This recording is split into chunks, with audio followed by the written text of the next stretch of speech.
이거는 선생님이 요새 정리해 본 거예요. 신문에 많이 나와 있는 것. 이런 것도 여러분들이 좀 이해할 수 있는 것들.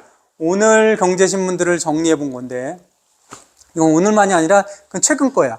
보면은 미국장 상승한다고 나와요. 연일. 계속 미국장이 그래도 계속 상승하고 있어요.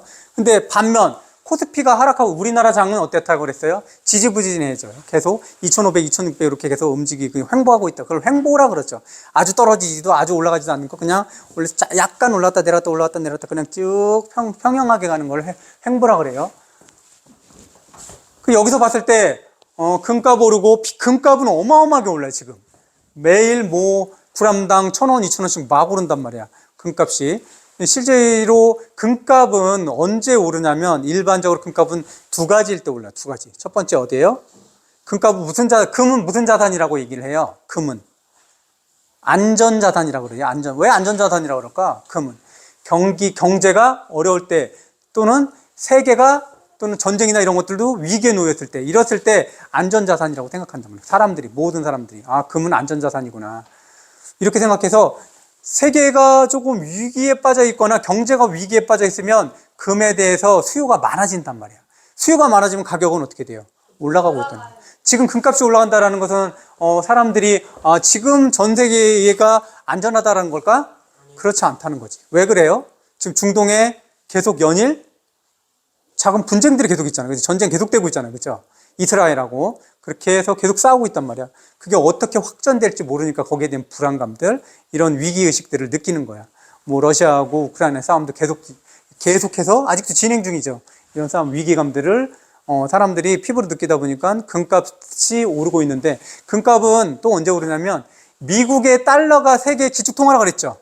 미국의 달러가 사람들이 미국 달러가 좀 약해진 거 아니야? 미국 달러 저거 조금 위험한데 라고 생각할 때마다 금값이 올라. 왜? 여태까지의 화폐로서 가장 오랫동안 가장 공신력 있게 사용됐던 게 뭐라고 그랬죠? 금이라고 그랬잖아. 그리고 나서 이게 달러가 그 바톤을 이어받은 거라고 그랬잖아요. 그렇죠? 영국을 통해서 영국에는 파운드와 그 다음에 달러가 바톤을 이어받았다. 그러면 달러의 위상이 떨어진다. 사람들이 달러에 대해서 의심하거나 달러가 저거 믿을만해? 라고 의심했을 때 왜 뭐가 올라간다? 가격이? 금값이 올라간다. 그 비트코인도 상승하고 있어요. 왜 비트코인 상승하냐면 비트코인에 대해서 또는 코인에 대해서 누가? 미국의 대통령 후보인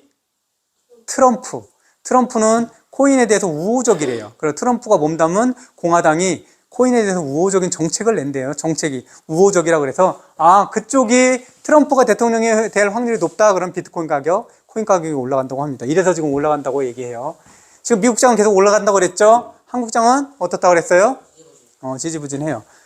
그럼 사람들은 이럴 때 어떻게 할 것인가? 사람들은 올라가는 걸 살까요? 내려가는 걸 살까요? 아니면 지지부진한 걸? 올라가는 걸 사고 싶어요. 그죠? 가격. 금이 막 올라간다? 금을 사고 싶어요. 비트코인이 올라간다? 비트코인을 사고 싶어요. 집이 다 올라간다? 집을 사고 싶어 한단 말이야. 왜 그럴까? 그걸 뭐라 그러냐면 포모 증후군이라고 하는데, 포모는 뭐냐면 다른 사람 다 이득 얻는데 나는 거기서 제외되는 거 아니야? 나 제외되면 안 되는데, 그런 걸 두려워하는 그런 증세. 그런 것들 포모 증후군이라고 그래요. 포모 증후군. 약자의 약자. 포모 증후군. 그래서 사람들은 올라가는 자산을 보면 나도 사야 되는데 이렇게 안달을 한단 말이야. 그렇죠? 그럼 떨어지는 자산을 보면 자산을 가지고 있으면 어떻게 해요? 팔려고 하죠. 왜? 두렵기 때문에. 왜 두려워요? 사람들은 내가 1,000원을 잃어버리는 거하고 내가 1,000원을 얻는 거하고 어떤 게 더 크게 느껴질까? 잃어버리는 걸 더 크게 느껴요. 1,000원을 잃어버린 상실감하고 1,000원을 얻어가지고 이익이 난 것에 대한 기쁨보다 1,000원을 잃은 상실감이 훨씬 더 크다라는 거야. 이걸 무슨 얘기를 하냐면 손실회피. 그래서 자기가 손해보는 것을 훨씬 더 크게 느끼기 때문에 조금의 손해가 나면 빨리 이 손해에서 벗어나려고 한다고. 그래서 사람들의 원래 그런 사람들의 성향을 보면 올라가면 그 자산을 사고 싶고 떨어지면 내가 좀 팔고 싶다라는 거야. 그게 투자자의 마인드로서 맞는 걸까요? 틀린 걸까요? 틀린다 맞다라고 확실하기는 어렵지만 그 당시 그 계기가 됐을 때 나의 선택을 어떻게 할 것인가는 미리 생각해 봐야 돼. 미리 내가 가지고 있는 자산이 폭락할 때 어떻게 해야지? 내가 가지고 있는 자산이 갑자기 올랐을 때 어떻게 해야 되지? 일반적으로 자산이 내가 가지고 있지 않지만 자산이 올라가거나 떨어졌을 때 어떻게 해야 되지? 라는 생각들을 반드시 가지고 있어야 된다. 대응이 되게 중요한 거예요. 가계부채는 늘어나고 있죠? 가계부채 늘어나요. 가계부채라는 거 뭐야? 여러분들의 가정, 우리들의 가정들이 돈을 많이 빌렸다라는 거야. 돈을 많이 빌리면 뭐예요? 비용이 많이 들어가죠. 비용. 무슨 비용? 무슨 비용이 많이 들어가요? 이자가 많이 들어가잖아. 근데 내수 경기가 나쁘대. 내수 경기가 나쁘다라는 거는 뭘까? 사람들이 돈을 안 쓴다라는 거, 물건을 안 산다라는 거잖아. 그죠? 왜 그럴까요? 돈이 별로 없으니까. 그럼 금리를 봅시다. 금리. 가계부채가 막 늘어나. 금리를 올려야 될까, 내려야 될까? 가계부채가 막 늘어나. 그거 막아야 돼. 금리를 올려야 돼요, 내려야 돼요? 내려야죠. 어? 내려야죠. 가계부채가 막 늘어난다는 건 사람 돈을 많이 빌린다는 거잖아. 그럼 이걸 막아야 돼요? 아니면은 그냥 놔둬야 돼요? 막으려고 해. 그럼 금리를 올려야 돼, 내려야 돼? 올려야지, 안 빌리지. 내리면 많이 빌려가지. 그치? 그렇네. 그쵸? 그럼 가계부채를 막으려고 하니까 금리를 올리려고 하겠죠, 정부에서. 이렇게 보면, 가계부채가 너무 늘어나니까 정부에서 은행한테 얘기해서 금리를 높이라고 얘기해요. 그래, 덜 빌려가니까. 만약 그랬다. 그럼 내수 경기가 안 좋아. 경기가 안 좋다라는 건 뭐예요? 사람들이 물건을 사지 않으니까 기업에서도 어떻게 돼요? 물건을 덜 만들게 되는 거지. 기업에서 물건을 덜 만들면 수익이 덜 생기지. 그럼 사람들을 고용하는 것들이 또 줄죠. 그러면 사람들이 고용하는 거 줄고 월급이 줄니까는 집에서 쓸 돈이 줄죠. 그렇게 되잖아. 그러면 내수 경기가 안 좋아. 내수 경기를 좋게 하려면 어떻게 해야 돼? 금리를 올려야 돼, 내려야 돼요? 내려야 되는 거지. 지금 우리나라 구조는 가계부채 증가가 되고 있고 내수 경기가 안 좋아져. 금리 어떻게 해야 돼요? 애매하죠? 우리나라는 이렇게 딜레마에 빠져 있어. 뭐라고? 가계부채는 굉장히 늘어나요. 그러면 이거를 잡으려면 금리를 올려야 돼. 근데 내수 경기는 안 좋아져.